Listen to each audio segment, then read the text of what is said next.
دي واحدة من أكبر المشاكل اللي بتحصل لما سفن الشحن الكبيرة تفرغ أو تحمل حبوب. المشكلة دي هي الطيور. الحمام والنوارز بيهجموا عليها كأنها بوفيه مفتوح، يفضلوا ينقروا فيها بجنون، ومهما طاردهم مش بيمشوا. طب ليه ما يغطوش فتحة الشحن بشبكة؟ المشكلة في الوقت، تحميل الحبوب بيبقى عليه ضغط جامد، العنبر الواحد ممكن يحتاج أكتر من 500 مغرفة عشان يتملي، وتركيب شباك هيعطل الدنيا جامد.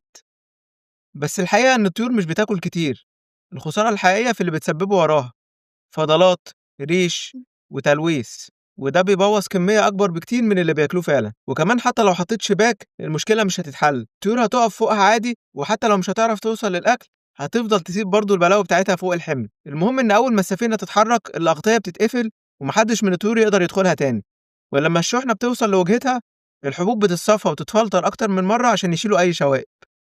وأخيرا لو عجبك الفيديو اضغط لايك وشير، وتابعني وانتظر مزيد. شكرا.